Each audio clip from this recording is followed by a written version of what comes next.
Hey Colin, how you doing today? Good, good. Thanks for having me, my friend. Colin, I'm so excited. You have no idea. I saw your TED Talk, and when I viewed that TED Talk, it really moved something inside of me, and it made me think about what I could do as far as my own performance to take it to the next level. Because you've obviously done that. Now, what I want to do is just tell people a little bit about Colin O'Brady. I want to brag about you real quick All because right, all right. You're gonna make you me got blush. some amazing things you've done.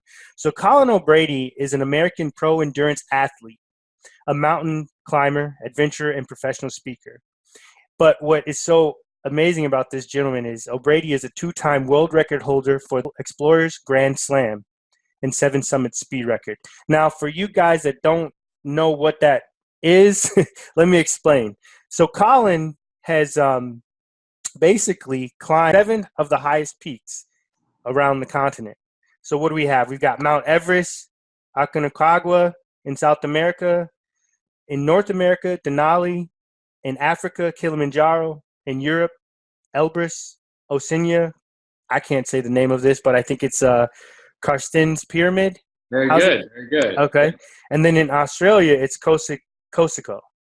Kosciuszko. Yeah, there's some hard ones Kosciuszko. to pronounce. Yeah, All yeah. right, all right. Well, based off of that, Colin, I think that's impressive. Now, is there something else that I'm missing? Can you tell me a little bit more that I don't So, know? basically the Explorers Grand Slam, as you said, is climbing the tallest mountain on each of the seven continents, which are the mountains you just named, plus completing expeditions to both the North Pole and the South Pole. And I did that in world record time, all of that in 139 days. So I was climbing a mountain. It wasn't like going home and resting. I was climbing a mountain, coming off of it, taking a plane to the next location and going just day after day after day, 139 days straight. And only about 50 people in history have ever even completed all of the Grand Slam. Most of those people have done so in 5 years, 10 years, something like that. And I did it in just over 4 months, just straight through. So it was quite an adventure to say the least, to get it all done in record time. Wow. You must have had a lot of Red Bull. Just Sleep kidding. was, I was pretty sleep deprived. That's for sure. That's for sure. Wow. Wow. That's really impressive. What I want to do, Colin, since you know the our topic today is we're kind of focusing on mental toughness, and I would say that I think you're mentally tough. So my first question is, what does mental toughness mean to you? Like, how do you define that, Colin? I think that, really, we'll get more into this, I'm sure, but, what happens in our mind is really what is an expression of the external world. And what I mean by that is, it all starts in our own mental process before we even take a single step or work towards a goal or any of that. It's about, having that fortitude in our minds. Unfortunately, part of the human condition, I believe, is facing obstacles, facing setbacks. That's just life. I've faced my fair share, and we can talk about that more. But no matter who you are, like, every day doesn't just go perfectly, right? And it's up to us in our own minds to figure out how to react in those moments, and how we're going to get through those moments. And sometimes, hard things come up, and it's easy to say, "Oh, I'm going to give up," or this. But I think, to answer your question, what does mental toughness mean to me? It means to have that strength and fortitude to acknowledge that I'm going through a hard time right now, but then to have that toughness to then persevere through those challenges. That sounds about right. That's spot on. So, what would you say are the mental attributes? And you kind of mentioned them, but let's go a little bit deeper. What mental attributes do you think are important to developing mental toughness? I think that, one thing that we, hear a lot about in the world in general is fitness or health or body image. And, that has a different, positive or negative connotations for different folks. There's some people who are trying to get really big and strong, like a bodybuilder. There's runners who are trying to be very lean so that they can run, fast, and everything in between. But we think about that in terms of exercise equals fitness for body. And one thing that I think that we don't hear much about, and I hopefully hear more and more about as time goes on, is that mental training. How do you develop the mind? Because truly, as I mentioned before, I believe that before any physical expression happens externally or with our bodies, it all happens in our minds and the thoughts going through our brains. And so for me, there's a number of ways that I've trained my mind over time. For me, my canvas has been sports as a professional athlete and growing up as an elite athlete as a kid and a collegiate athlete. Sports is my canvas, but that doesn't mean this is only about sports. This could be about entrepreneurship, business, music, art, any sort of high performance. You need to have that mental endurance and strength. For me, a couple of the ways that I get there, when I was a kid, I did a lot of visualization. So for me, I would actually visualize myself, swimming was my sport as a kid. So I'd visualize every step of a race day of what that would look like when I woke up and getting behind the starting blocks and then imagining myself diving in and feeling strong and feeling powerful. All of those things happening in my mind before they actually happened in the external world. And then another thing that's been a huge part of my life over the past 6 or 7 years has been meditation, and really quieting my mind and moving forwards in that way. So I started by going to a 10-day silent meditation retreat. I'd never meditated before. You can probably imagine I'm kind of an all or nothing kind of guy. Yeah. So no meditating, went straight to 10 days of no reading, no writing, no eye contact, complete silence and meditation to learn, a deeper meditation practice. And that has, been ongoing in my day-to-day life. And I've gone back and repeated those 10 days. But that's a way for me to kind of, work on my mental fortitude and strength and really go inward into my mind and kind of observe what's going on there and build the mental toughness and perseverance from that. Wow. Okay. Let me ask you this then. Were you always mentally tough or did you have to develop that then? It sounds like you developed it over time, but. Yeah, I think I'm a big believer that we are not just set in our ways. Of course, we're all born with certain, attributes, how tall we might be or things like that. But I'm mostly a believer that we can nurture and grow. Because I think if you don't believe that, and unfortunately some people who don't believe that, they go, oh, I'm not a morning person, or I'm not good at this, or I'm not creative, or things like that. These are the stories that we tell ourselves. But what I actually believe is, maybe right now you're not a morning person, or maybe right now you're not, you don't think of yourself as creative, but that doesn't mean you can't hone that skill. You can't work on that. And so it's the same thing for me with mental toughness is, maybe certain people are born with a little more innate grit or perseverance, built into them, or their early childhood had, some formative things, for me, I didn't grow up with very much as a kid, not a lot of resources and things like that. So that, certainly built into my, own, drive or ambition or perseverance, mental toughness, whatever you want to call that. But I believe that mental toughness, more than anything, is something that can be learned. And for me, that's been something I've honed over time.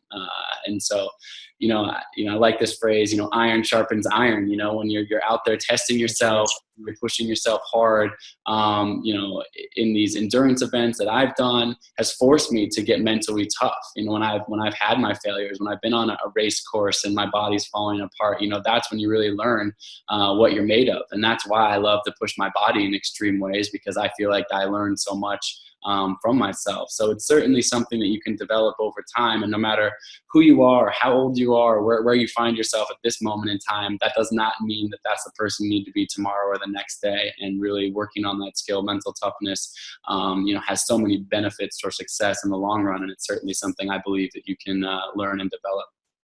Have you ever had a time, Colin, where you had to just psych yourself back in because you kind of were like, you saw yourself kind of veering away from the mindset that you needed to have? What'd you do? I think that,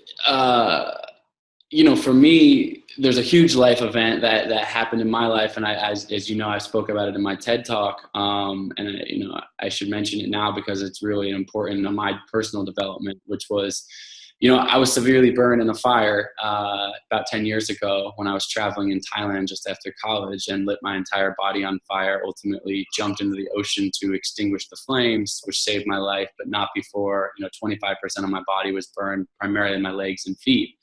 And I found myself in rural Thailand, in a one-room hospital with a cat running around my bed in the ICU, middle of nowhere, and they couldn't move me.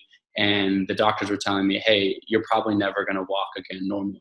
At the very least, I was, looking at, a long, long, long road to recovery. And here I was, 22, 23 years old, having been a lifelong athlete, having kind of taken for granted being physical and movement, which had been a big part of my life. And now all of a sudden, in an instant, that had been taken away from me.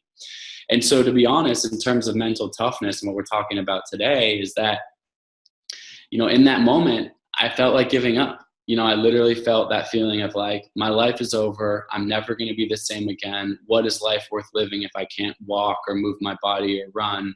And I really downward spiraled into this deep depression, which really started again up here in my mind. Of course, I was experiencing a lot of physical trauma, but my mental state was incredibly negative. I attribute the positivity and sort of the comeback to my mother in that moment, where she kind of came into my hospital room. She took her several days to fly over to Thailand. About on day 5 of this whole journey, or this whole time in the hospital, she showed up in the hospital to kind of be my protector. And I'm not a parent yet, but I can imagine being a parent and seeing your kid, wrapped up in a Thai hospital in this terrible state. And she was obviously very scared, and it was incredibly traumatic. But instead of showing me her own fear, she came in and sat beside me and said, let's think about the positive here. Yes, like, we are in a terrible situation. Yes, this is scary. Yes, this hurts. But what do you want to do when you get out of here? Let's think about the future. How can we move on? And this was her beginning to sow these seeds of shifting my mind from this negative headspace, this downward spiral, into this positive mindset. It's a long story, too long for now. But ultimately, she encouraged me to set a goal for the future. And for me, I said, well, if I could do anything when I get out of here, I would not only walk again, but I would run. And I would not only run, but I would one day complete a triathlon. I'd never done that before, but it was just this goal in my mind that I said a fit, able-bodied person would be able to do this.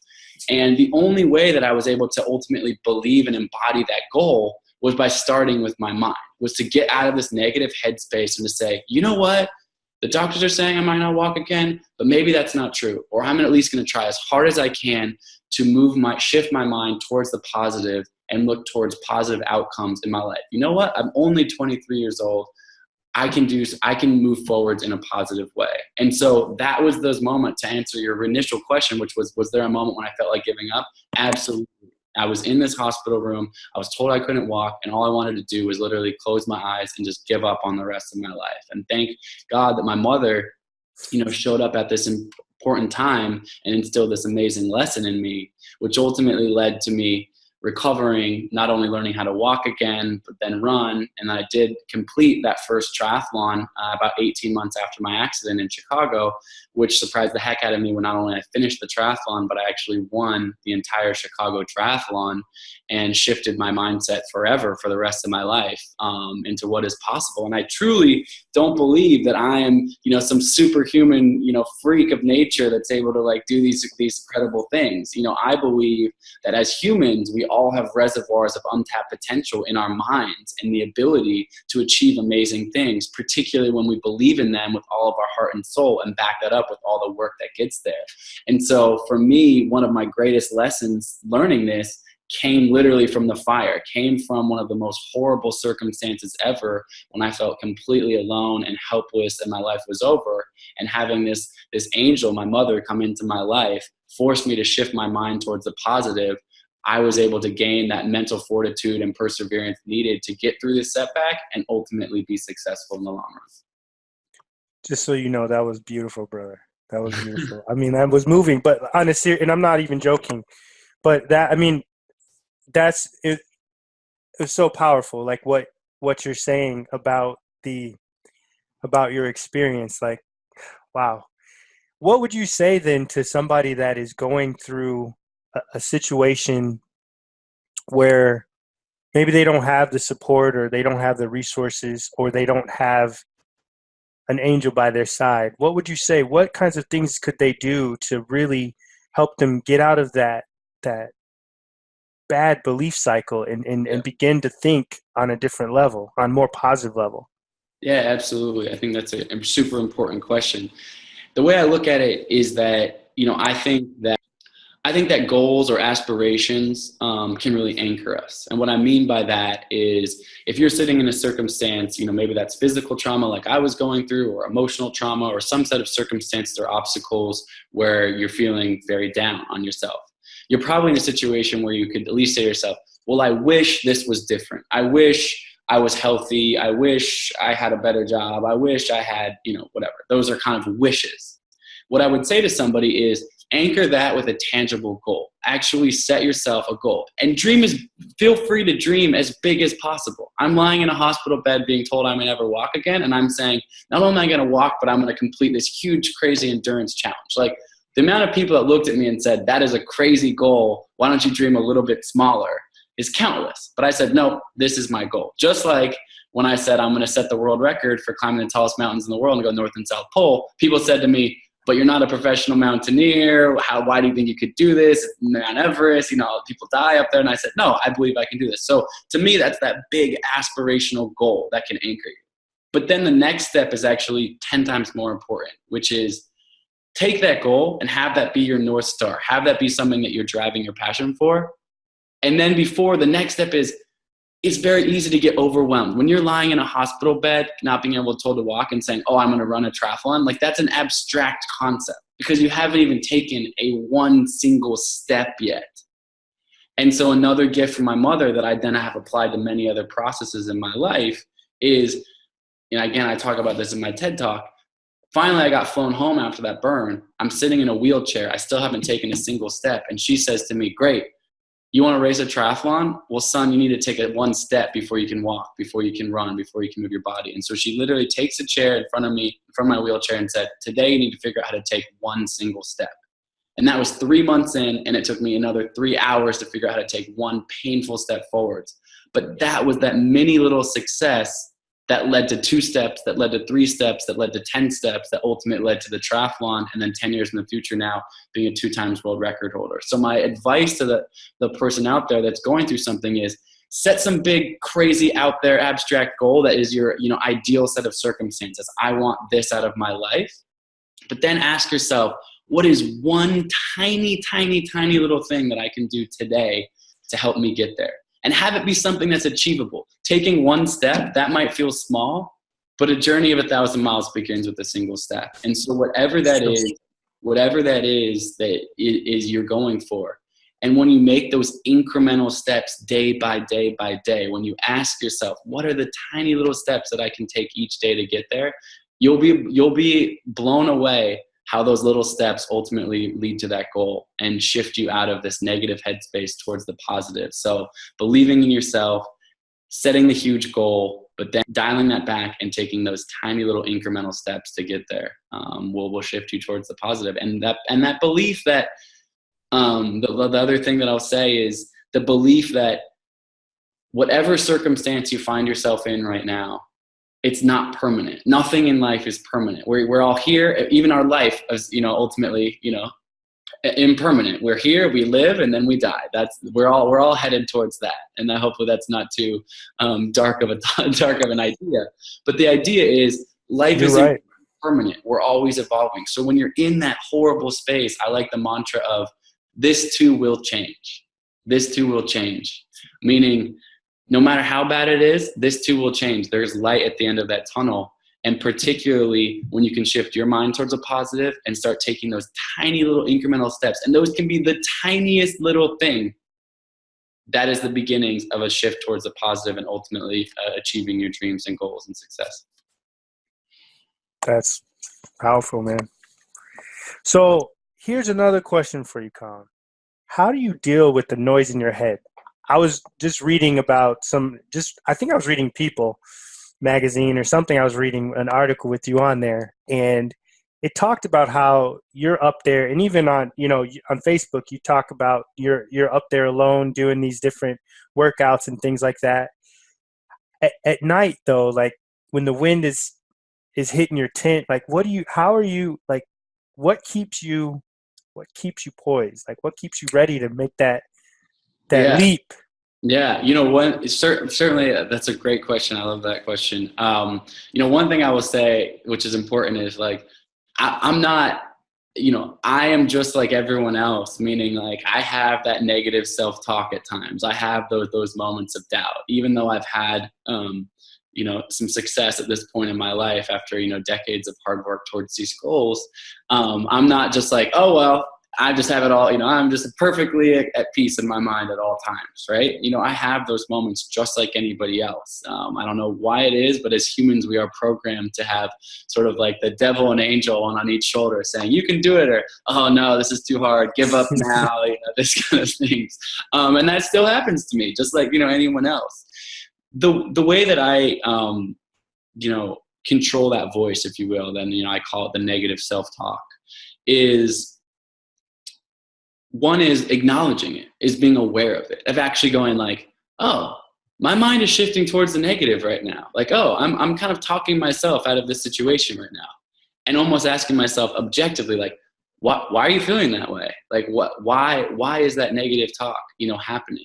And then I do little things, there's a couple of mantras. The one I mentioned that, this too will change is a powerful one for me, particularly when I'm, out in the mountains and it's, negative temperatures and the wind is blowing in my face or whatever. I remind myself, this is also impermanent. This pain.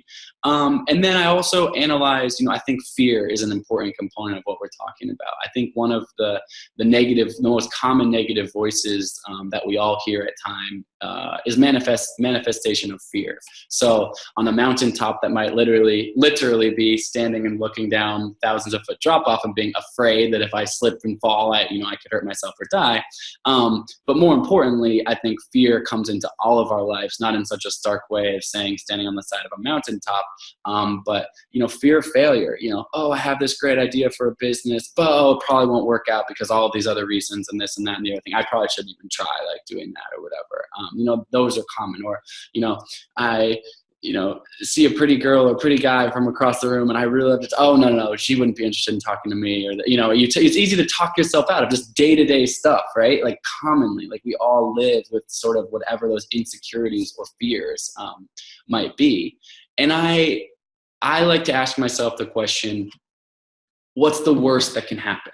When I'm talking myself negative and I'm sort of talking myself out of a situation, I like to ask myself, what's the worst that can happen? And I'll bring this back to risk and fear in terms of mountains for a second, which is there are sometimes, very small amount, but there are some times that it's good to listen to that fearful voice in your head, because in the mountains, for example, it is an objectively dangerous environment. And when I ask the question, what's the worst that can happen? And it comes back, well, you could die or this, then maybe it is time to turn around or listen to that voice. So we have that voice in our head for a reason, because it's a self-preservation voice, ultimately. But more often than not in sort of day-to-day life, when I ask myself the question, like, well, what's the worst that could happen? I want to start this business. I'm passionate about it. I think it's a good idea. And then I talk about, oh, but it's too hard. And it says, I said, what's the worst that can happen? Well, the worst that can happen is I try really hard at something, maybe I fail, and I probably learn a ton in the process through that failure, so that my next idea is going to be even stronger, even better. I will have interacted with more people. I'll have that experience. And so when you reframe failure, for example, in this reason in your mind to, there's a quote, and I don't know who it's from, but it's something along the lines of, I never lose. I either win or I learn. Yes, I've heard that. And so to me, that's a great quote to live by, because it's the essence of what we're talking about. Like, once you reframe that, then you can quiet that negative voice in your head that says you shouldn't do this because you might fail, because all of a sudden you've framed failure into learning, which is ultimately going to get you to the next process. Like, I didn't just burn myself in a fire and then win this triathlon and then set 2 world records. Like, you and I could talk literally all day long. We could have 10 more podcasts of conversations or whatever about all the things that went wrong along the way in those 10 years to get Let's do that. But I have learned to reframe failure. So anyways, it's a little bit of a tangent to answer your question, but the question was, how do we quiet that voice, or how do you do this? And I think that it's by acknowledging that voice in your head, realizing, actually saying, oh, the negative voice is talking. I should listen to this voice for a second. Why am I listening to the voice? This too will change, or what's the worst that can happen? And then you can quiet that voice into positive, tangible action to move forwards. you're killing those irrational thoughts and beliefs through that. Exactly. Here's something that I also was thinking about as just reviewing different things about you. One thing that I hear, the theme that I also get out of what you're saying, is that you also use love as to overcome that fear. Maybe that sounds like a cliche to most people, but No. I've read about, how like individuals will be in certain circumstances, like Viktor Frankl, for one. He thought about his family, that kind of thing. But you talk about your mother as that motivation. But when I think about what you're saying, she embodies love. And when Yes. you talk about Jenna, she Yep. embodies love. Like when she called you and said, "Hey, you got this amount of time to get on this plane to get to this direction." I just think that there's something very powerful about love as a motivational piece, along with all the things that you're talking about, because you totally they fuel your motivation to just keep going too. And I just think For that's a sure. powerful For thing, bro. sure. No, I'm right there with you. I think that obviously love is so powerful, and fortunately for me, I have a mother that has embodied that, and I understand that not everyone is born into a family where they're surrounded by love in that way. We all have our own challenges with family and whatnot, but as we move through life, and particularly into adulthood, we do have a choice as to who we surround ourselves with. Right. And that's not to say, oh, just disregard people, or put someone in the bad and unloving box or whatever. But I do believe that we are a net product of probably about the 10 or 15 people we spend the most time with. And if you're spending your time with people that come to their day-to-day life with love and compassion and warmth and whatever, before you know it, you are in an environment where you are surrounded by that. And few people find success in life just on their own 2 feet with nobody else ever helping or supporting them. And sometimes we're in the role, as I was climbing the mountains and taking that support from others, and oftentimes we find ourselves in the supportive role. But both of those roles are equally important in the collective success of humanity. And really, I think that love plays such a significant role in that. My mother was coming from a place, like you said, of love when she was trying to help me understand the positivity that could come from the rest of my life, which was, hugely valuable, as we've discussed. But certainly, Jenna, as you mentioned before, my fiance, who really was, my business partner and partner in crime through everything we've done, in setting these world records and the nonprofit work, and, on and on I could go about her role in that. But there were some huge roles, as I do talk about in my TED Talk, of her, stepping in, pushing away her own fear, and filling me with love and warmth that I needed to continue to pursue, my goals and ambitions. And yeah, it's powerful, man. It's very powerful. And finding those right types of people to be surrounded with in your life, whether that's a significant other, life partner, friendships, family, it's huge. It makes all the difference in the long run. That's powerful. So based off that, tell me a little bit about this loving project that you're doing with the Beyond 72. What's that all about? And how can people get involved to help out with that? Because that sounds like something that, not sounds like, for sure, it's something that you're very passionate about. But tell me a little bit more about that, and tell everybody about that. So, the world record project to, again, set this world record for the Explorers Grand Slam and the 7 summits was actually born from a desire to do something with greater impact in the community. And so I had been a professional, after winning the Chicago Triathlon, I became a professional triathlete and raced, for the U.S. national team, 6 countries, there's 25 countries, 6 continents, raced all over the world. And it was an incredible chapter in my life. I had kind of childhood fantasy of being a professional athlete, and I, was able to live that out, which was unexpected, to say the least. But it also got to a point in my career where I was like, this is great, and I'm so glad I've done this, but this is serving me and me only. Maybe my sponsor or something like that, but ultimately didn't have sort of a larger purpose to it. And so this world record project, Jenna and I really dreamt up this project with a larger scope of using the media, storytelling, the entire narrative of this project to inspire others, particularly kids, to get outside, move their bodies, live active and healthy lives. And so we coined the name originally of our project Beyond 7-2, and ultimately that has lived on to be the name of our nonprofit. And the name really it's a special name. So the 7 and 2, of course, is the 7 peaks and the 2 poles. But the essence, the word beyond, is that the message behind the entire project was something much more beyond me climbing 7 mountains and going to the North and South Pole. It was about this larger inspirational message, really grounded in health and wellness. And that can be applied, not only physical health, but the mental health. And so what we did, this was a couple years ago when we founded our nonprofit, and we were learning a lot of things on the fly as we went, as young, entrepreneurs with a lot of idea and gumption, but not a ton of resources. But we partnered originally with some great organizations, most notably the Alliance for a Healthier Generation, which is a great organization that's impacting, 20 million school kids nationwide, 29,000 school districts, with curriculum around health and wellness within schools. So unfortunately, in the US and certainly a lot of other Western cultures, health has not been a huge primary focus, and, childhood obesity rates have skyrocketed, and really people are starting out as unhealthy kids and becoming unhealthy adults ultimately. And so, we wanted to, basically use the media arc of what we were creating with our project to really shine some light on that. So that has now grown into several different iterations, and what that looks like now. Some of the earlier successes. Ultimately with this project, we gained 500 million earned media impressions, 50 million impressions on social. I was the first person to ever Snapchat from the summit of Mount Everest, which got viewed millions and millions of times by kids all over the world. I saw it too. which is kind of a fun little way to kind of share this project. But what we did ultimately was, with the Alliance for a Healthier Generation, they had these huge networks of schools and teachers and administrators and school districts.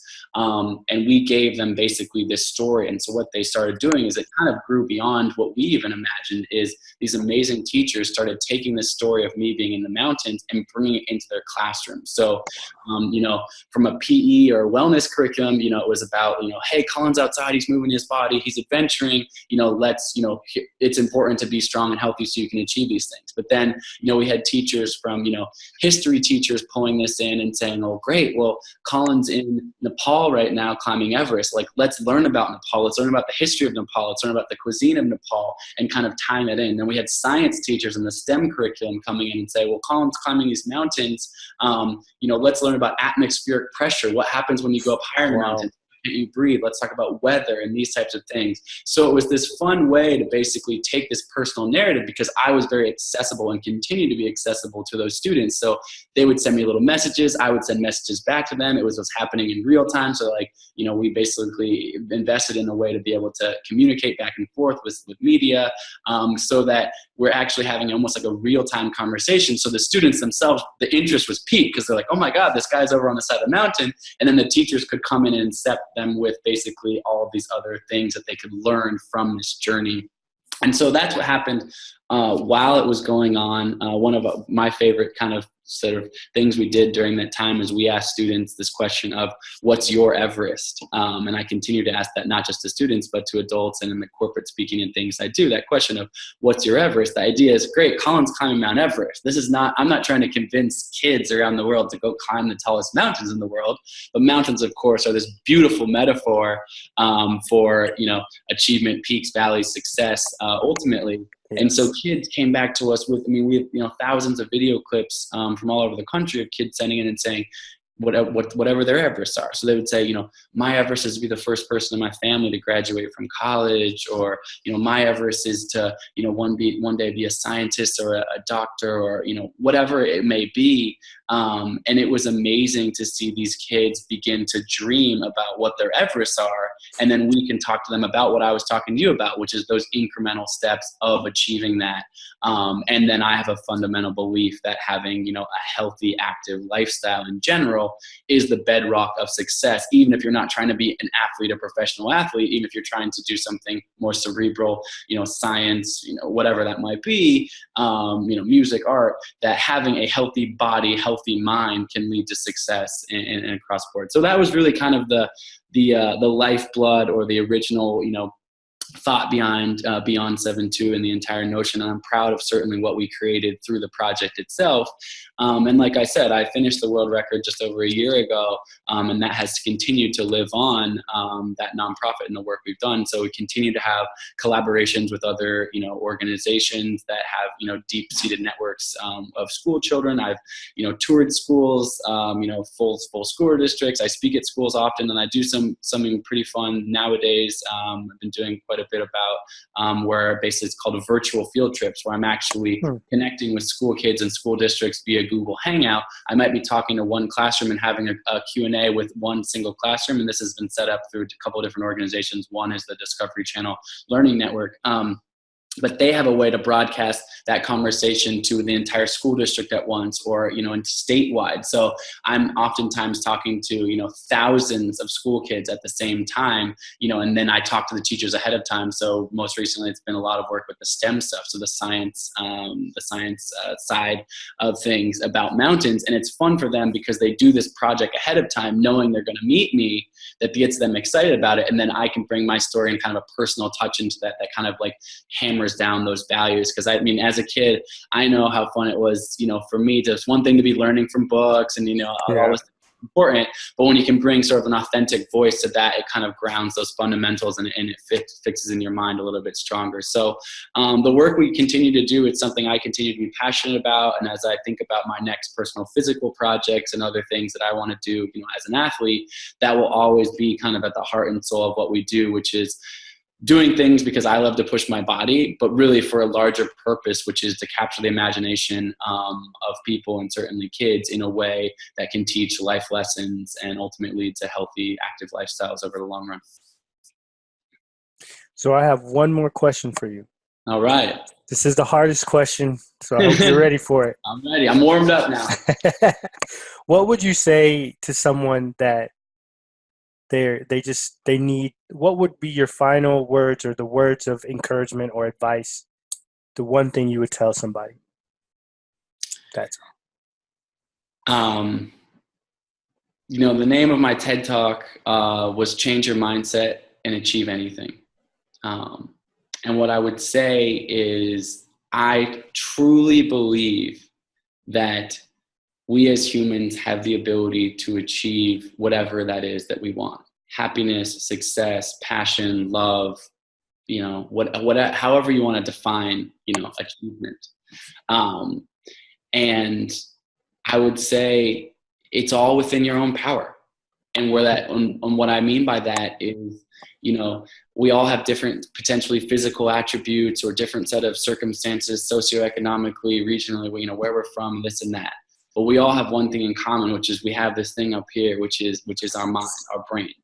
And all of the external things that happen to us really start within our mind. And so when you have that power to shift your mind to the positive and to start taking, like I said, those incremental steps towards working towards whatever that may be, that road will lead you to the place that you want to go. And it might take days, it might take weeks, months, years, decades, but the process of living with a positive mindset and working towards what you wanted to achieve in your life, the process itself is honestly, and it's somewhat cliche, but that is what it's all about. It was great to stand on those mountaintops and know that I had set 2 world records, but it was the entire journey of dreaming of an idea, sitting in my apartment with Jenna saying, how are we going to fund this? Who's going to do this? How are we going to get one newspaper article to cover us or whatever? And to have the 3-year journey of the entire arc, be living out. And so what I would say is, when you believe in yourself, anything truly is possible. And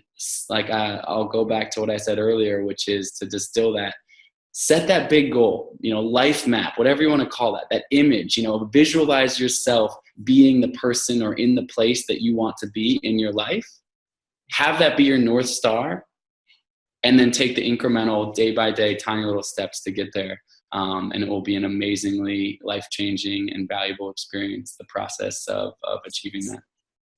Colin O'Brady, thank you so much for taking the time to talk to me today.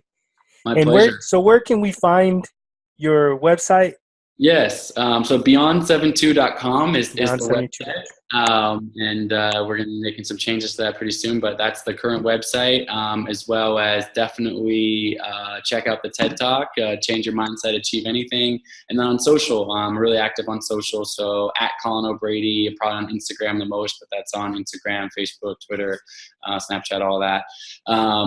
Yeah, I love it. I love it when people reach out to me, like you did, and it makes me so happy. I always respond to everyone that reaches out to me and do my best, because for me, this is all about others and having an open dialogue about any and all of these topics we covered and many more. So, please, follow, to reach out, send a note, and as you said, use the word love. So sending love back out to everyone out there and to you as well, my friend. Okay. I will talk to you later. Thank you Yeah. so much for taking the time. My And pleasure. take care. Yeah. Bye. All right.